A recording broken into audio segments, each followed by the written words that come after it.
In this episode, we are going to make a classic French onion soup.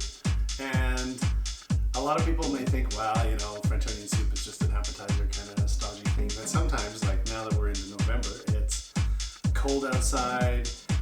Maybe you don't feel like having a really big meal, or you have a really big lunch, you know, and you want something warm and delicious and cheesy and has all those wonderful flavors. And a really beautiful, rich French onion soup is a great way for to sit around and have a cold evening and enjoy a lovely, simple dish. I'm going to show you how I make it. It's dead simple. We're also going to feature some beautiful French wine, and what we have today is a Chateau Brown. Yes, not. Yeah. Anyways, a beautiful white wine from Semillion in Bordeaux, and this one is from. It's not a very posh. It's not a Haute Brion or a Chevalier, but it is a lovely wine. And then those white wines, which are Sauvignon Blanc and Semillon blend, need to probably sit for at least a decade before they really can begin to shine. They're spectacular white wines that are, I think, superbly underrated. And this one is from a little bit simpler. Chateau Brown is still a beautiful wine, but it's a lot approachable a lot earlier. So this one's only 5 years old, and we are going to crack it today and enjoy it. So let's begin. I will show you my ingredients, and we'll start making some French onion soup. All right, these are our ingredients for our beautiful French onion soup. Obviously, we're going to start with some beautiful onions. We're just using a simple Spanish onion, delicious. We also have some green onion that we're going to place in, some lovely parsley. We have a blend of cheeses.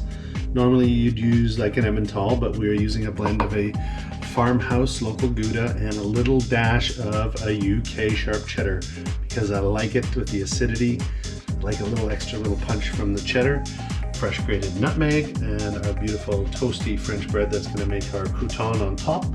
We have some sherry, Worcestershire, and we got some beautiful beef stock that we're going to be working with. And inside we have 2 wadges of butter to start with and some olive oil, combination of the two. All right, the beautiful Chateau Brown. Let's get this open. It is a lovely 2015 from the Semillion. Highly recommend that people start looking at Bordeaux for whites. I think they're probably some of the most underrated wines that are available in our market. Everybody chases the reds, obviously, because they're incredible. But the white wines are equally brilliant. And I've enjoyed several bottles of this Chateau Brown already. And I love the weight. They do barrel fermentation. The beautiful amount of Semillon, it gives it a bit of thickness, which is nice. Today we're having a French onion soup, as I mentioned. And the weight of the Semillon just gives it a little bit extra punch. Great minerality, phenomenal nose, kind of like smoky earthiness comes with these. And just, the fruits are just fantastic. That's just exquisite. It's just gorgeous.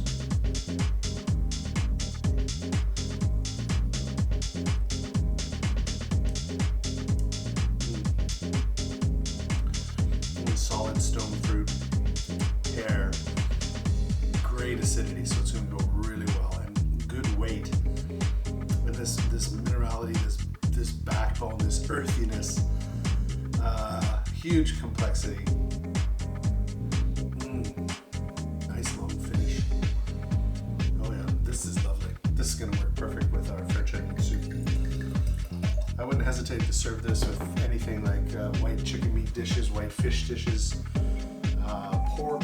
Absolutely be fabulous with any of those. Delightful. Okay. We've got a whole bunch of onions that we chopped up, and we are browning them. We allowed the butter to get a little bit brown in the pan so that we added a bit more color. We always add the butter because we like to have the milk solids in there. And the milk solids are nice because they help caramelization. We get a little bit of extra, you can see it in the bottom. as opposed to just using straight olive oil. Beautiful. We're gonna let that simmer. And she's cooking away on high heat. All right, we're starting to see a bit of color. It's still beige, it's not brown. You know, this is like the whole ground beef problem again. A recipe says brown and all I ever see people do is make gray meat. This is another circumstance where you want to make it nice and brown. So we're gonna put in a dash of Worcestershire. I don't know why anybody can't pronounce that. It's the easiest thing in the world. People make a big fuss out of nothing. This is a beautiful Nutty Solera sherry. We're just gonna put a splash. Just a little bit. Want all the alcohol to burn off. We just want that beautiful flavor. And you see the lovely darkening starting to come to our onions. That's what we want. All that rich, dark color, that caramelization, that's what gives us the delicious flavor. People always try and accomplish this with non-stick pans, and they can't figure out why it doesn't quite work out the way they want, or it doesn't develop the complexity of flavor. And it's because you need to have this caramelization occurring, you know, that beautiful sticky brownness that occurs when you have really high quality cooking pots. And the beautiful thing about buying All-Clad, and no, I wish I was sponsored, but I'm not. The beautiful thing about them is they're a lifetime investment. They seem really expensive, but they are indestructible. They last you decades and decades and decades. If you want to buy something once, buy an All-Clad pot or pan, and I mean, just look at that, it's awesome. If you're doing it right, you're starting to build up a little bit of that beautiful caramelization on the end of your spoon. Don't worry about that, it'll come off when we're stirring the stock in and deglazing the pan. I think we were going to decide to add in some of our beautiful fresh grated nutmeg.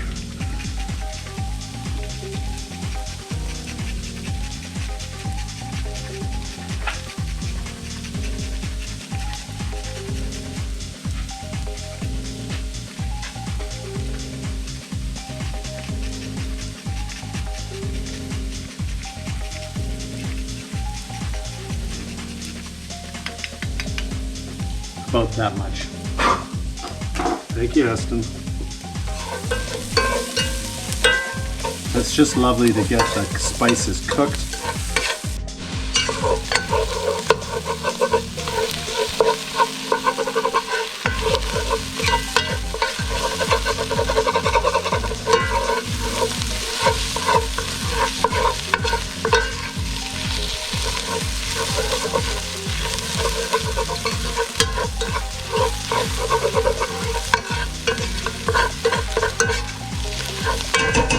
All right, we've got beautiful brown onions. We got that beautiful stickiness on the edge. Now we're going to go in with our stock and deglaze the pan.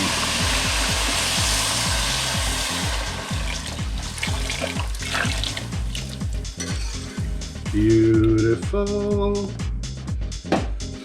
That's 1 liter of lovely beef stock.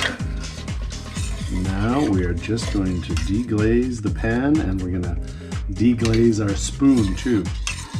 We're just going to keep working it until those lovely caramely lumps on the end of our spoon are vanished into our beautiful soup.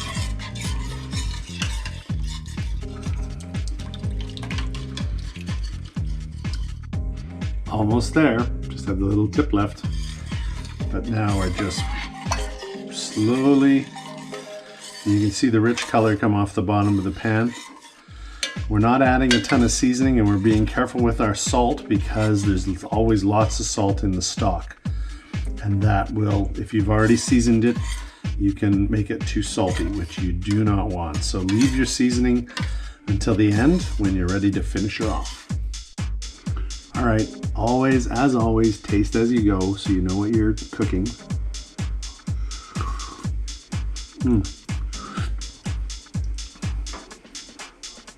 It's good. It wasn't quite beefy enough for me, so I added a bouillon cube. It's not quite salty enough, so I'm gonna add a little bit of salt. And I'm gonna add a little bit of pepper.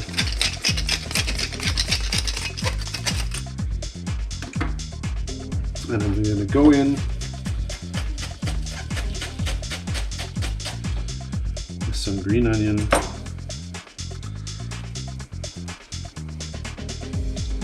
just to go for more onion flavor, which is awesome. And I'm also going to add some parsley. It's probably about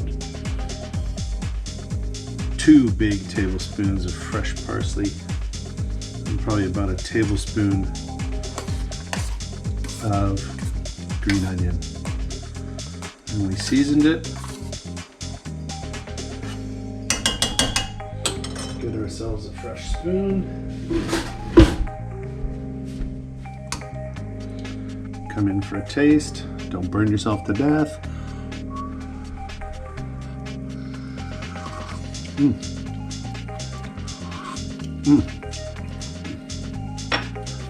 Hot, delicious.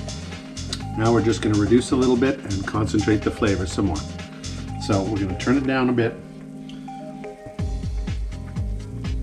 We've had it on high heat to this point, and we're just going to reduce it. We're going to let that cook and simmer and let all those flavors melt together. I might add a little more nutmeg. I think it could use a little more nutmeg.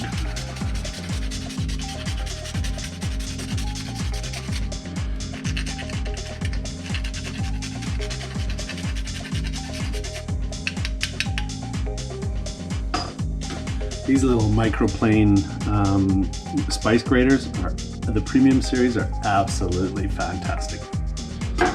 No, they don't sponsor me either. All right, so we have this gorgeous French bread.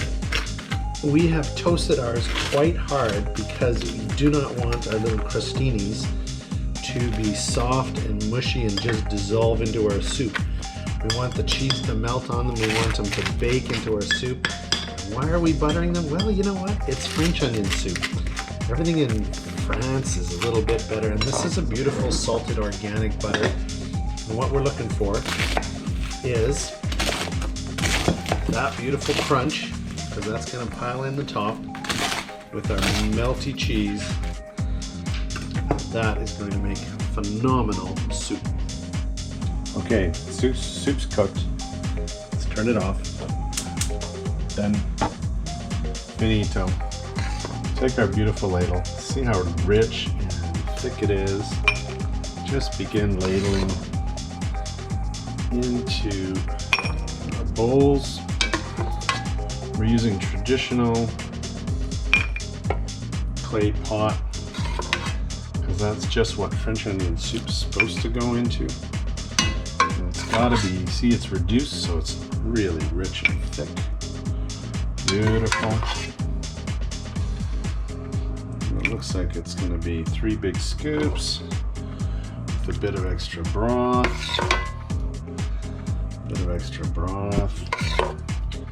Chase it. That one's got a bit too much. Perfect.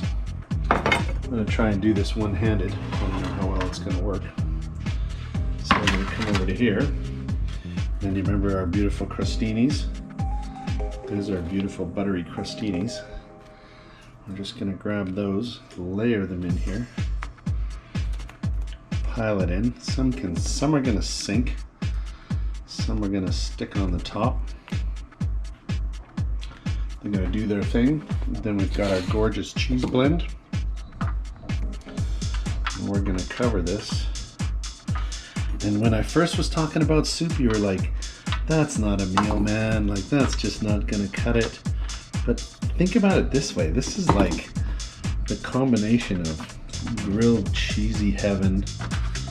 Oh yeah. And you need that big, thick, crusty layer of cheese to melt into the soup. Oh yeah, look at that. Oh, this is just gonna be absolutely decadent. All right, and then we're saving a little bit of parsley to go on top when it's done, not when we're cooking it. And into the oven we go. So we've preheated the oven to 375. All right. They're gonna come out of the oven bubbling, looking fabulous. We want to be generous and crazy with the garnish so it goes all over. We have our gorgeous, gorgeous, gorgeous, gorgeous Chateau Brown and our French onion soup.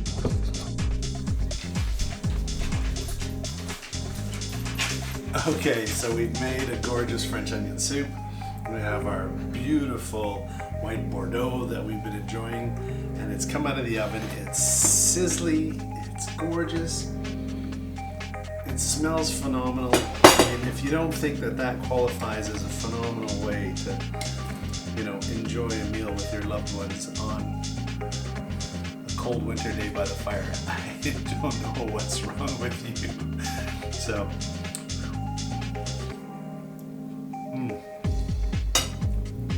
it's cheesy, it's oniony, it's all those wonderful things that you expect it to be, and it's got that beautiful French bread crostini on top. If you don't have that, use some old ciabatta or something, but make sure you use a quality bread, because you know me, it's gotta come from a real bakery and it all good. Don't hesitate to make this. It's always a crowd pleaser, it's always a showstopper, and it's comfort food. And keep cooking for the people you love. Even if it's just for yourself, you're the greatest in the world. I really do believe that. Keep cooking with great ingredients. Add lots of complexity. Don't shy away from it, and especially with all the stuff going on in the world, cook good food, embrace it. We're so fortunate if you can do this. We're just so blessed, and pass that on, pass that love on to everyone you can. And from me and from my kitchen to yours, see you on the next episode. Thanks, bye.